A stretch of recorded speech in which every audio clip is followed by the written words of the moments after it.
Hello, epic viewers from around the multiverse! Prepare to indulge in experiencing sheer bliss, because today another Ribbon and Captaining Stellar unboxing video is about to be brought to fruition. What items will I be unboxing? What items will I be opening? Without further delay, without further procrastination, allow me to elicit the box. What items are encompassed inside this bulky, hefty, tangible, nifty box? Let's find out. I'm going to demystify the answer to that inquiry right here, right now, so bear with me. It'll only take me billions of picoseconds to extract the items from the box and subsequently flaunt them in front of the camera for you to feast your glorious eyes on. Here we go, the unboxing process is about to commence. The unboxing process is officially underway.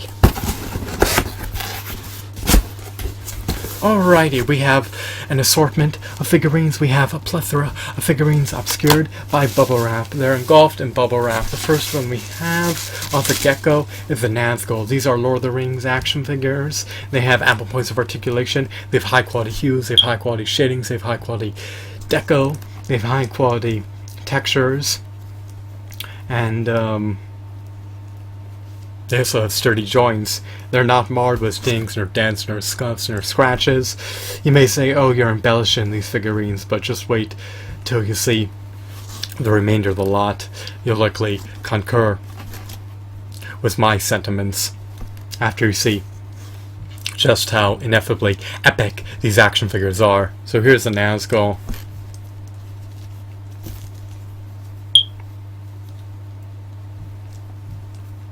Unfortunately, this figurine seemingly lacks double jointed knees.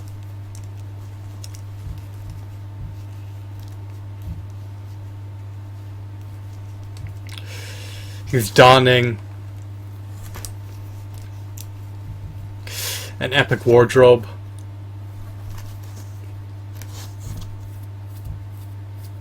He's devoid of a face. He lacks finger joint articulation. He does have ample points of articulation. He's able to rotate his thighs and his calves. They rotate in tandem with one another. He's able to bend his elbows. He's able to move his arms outwards and inwards. He lacks a diaphragm joint. He's able to perform a waist swivel. Unfortunately, his ankles are not hinged. However, he does have the ability to rotate his hands, forearms, and biceps, so his articulation isn't too bad, but it's not the greatest. I detest settling for insipid mediocrity. This one is meant to ride a mount. Unfortunately, I lack the mount, but it's not the end of the world. I prefer the other version of the Nazgul over this variant. This variant was either released with the fellow beast or with the horse. So here we have a Nazgul. It's not Toy Biz's magnum opus, but it's not their worst action figure either. He also has a button in the back. You can trigger his sword slashing action if you equip his sword, and press the button. So press against the button and have a ride with this Nazgul figurine. That's the first figure.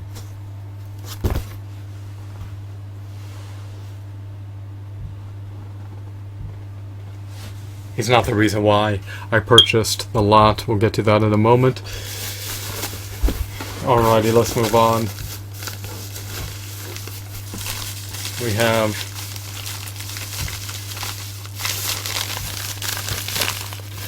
a vast variety of accessories. I'm not going to equip them now.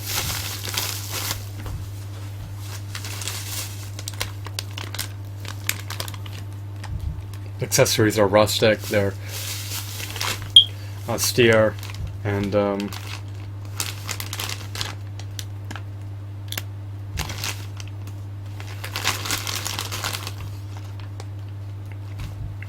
detailed in certain areas. Some of them are more robust than others. Some of them are more elegant, while others are more plain. It just all depends on the particular accessory. This one has less of a rudimentary design. We have an Uruk-hai warrior And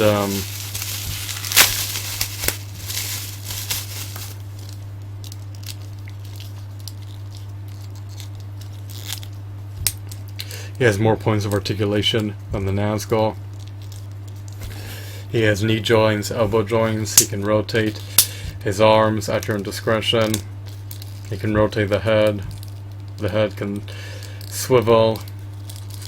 The waist can also swivel. He has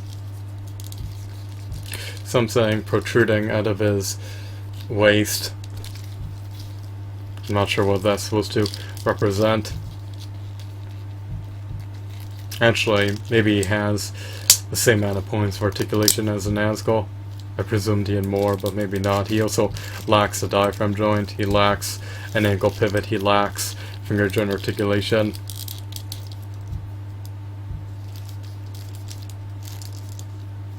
I love the ridges of his armor. His seam lines aren't very noticeable. They're inconspicuous from afar. He's quite an extraordinary, remarkable, marvelous figurine. He's sadistic, he's cunning, he's conniving, he's malicious. He's malign. He is ill-intense. Or ill-willed, he is ill-willed, intense. Is that how it's pronounced? Is it ill-will intense or ill-willed intense? I think it's ill-will intense, but who knows? I shouldn't hone in on semantics. I think his intense are ill-willed. I guess that's past tense of ill-will. That's what I could deduce, but whatever, it doesn't really matter. He has a skirt that's comprised of rubber. He's donning armor. He has forearm guards that augment his defensive capabilities. I love the markings on him. They accentuate his devotion to Saruman and Sauron.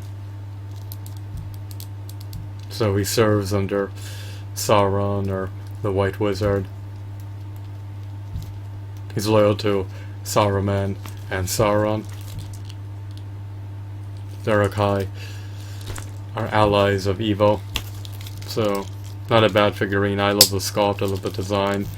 I just would have preferred if he had more points of articulation. The integrity of the left arm has been a bit compromised, it's a bit loose.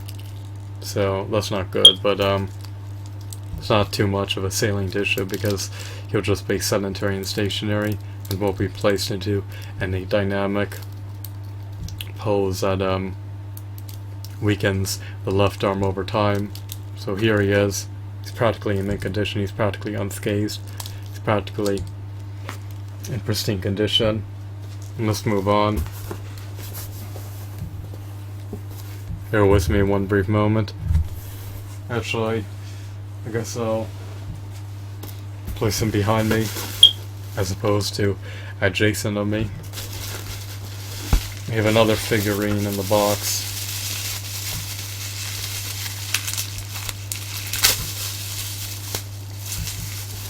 So, we have another Uruk-hai. They may be homogeneous to one another. They look similar to one another. They look akin to one another. They share similar traits and attributes and characteristics. Perhaps the face sculpts are nearly identical. They both have beady little eyes, and both have white markings, which denote and signify that they serve the white hand of Saruman. And what else? They're identical. They're doppelgangers. You can never go wrong having an army of Uruk-hai warriors.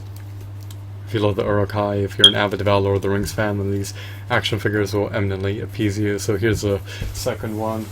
So now I can add more Uruk-hai warriors to my collection. I love the Uruk-hai. They're tainted, corrupted, evil elves.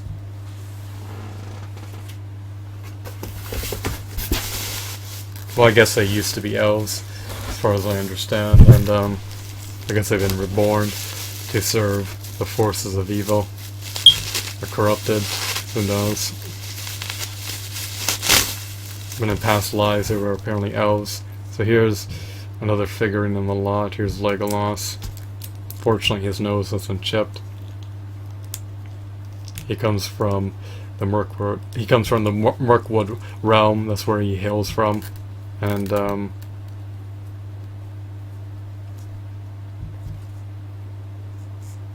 he seems to have a solemn, stern look. He looks poised for battle. This is not my favorite version, but it's not abysmal either. He has his index finger pointing out. There's no major protrusions on his left arm, so that's always good. It looks a bit awkward with his index finger pointing out on his left hand, but I guess he's meant to wield a bow and arrow, so he may need that finger to be pointed out. The neck seems to be relegated to a ball joint, so he could partially nod. Unfortunately, the knees nor the elbows are double jointed.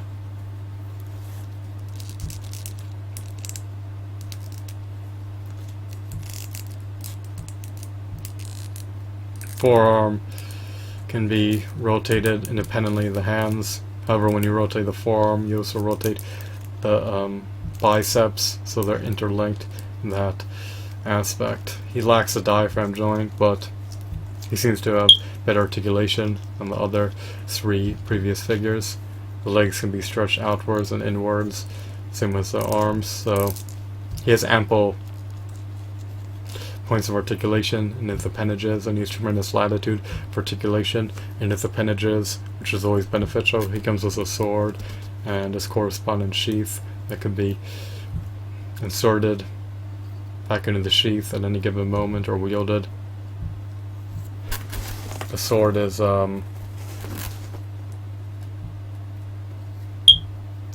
colored with multiple color schemes. I love this character's hues. I love the dark brown and light green and forestry and forest green, or forestry green colors. You have dark green hues or green shadings, and you also have a light green skirt. So it's a nice contrast.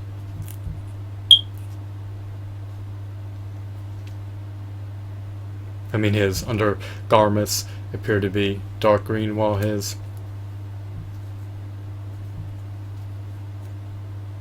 overlapping garments appear to be light green. So you have a forestry green underneath his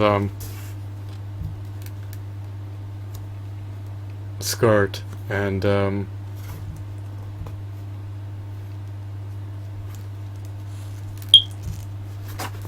main wardrobe.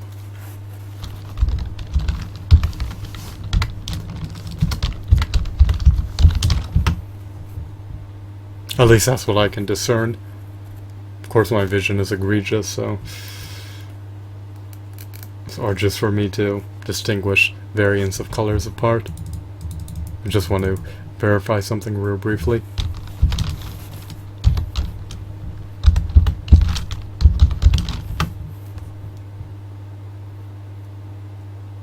Yeah, so this forestry green, that his undergarments are comprised of, is aesthetically appealing. I also love the light leafy green. On his main wardrobe, or on his skirt and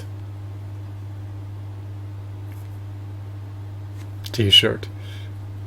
This seems to be a t-shirt, and underneath it, it's a long-sleeved shirt.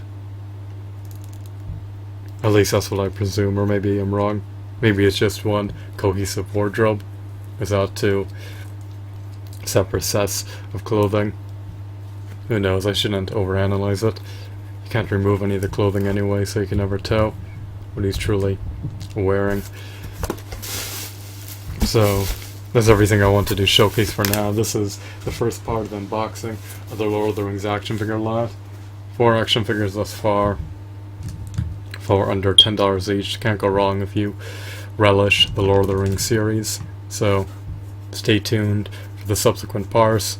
They'll be riveted and epic as always, and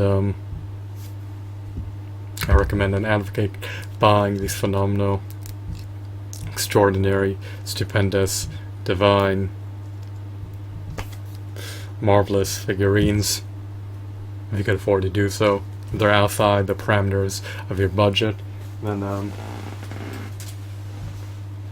you could always wait until their price plunges via eBay. So, not bad figurines, they're not abysmal, they're part of the second best action figure line in my opinion. If they churned out figurines like these today, they'd probably be at least $20, if not significantly more, so you definitely attain tremendous value amid buying these figurines if you bought them when they initially came out. However, if you buy them on the second-hand market, the prices aren't too outrageous, in stark contrast to the price fluctuations of other action figure lines. So I hope that you found this video to be intriguing and enthralling. Have a wonderful, marvelous day. Goodbye.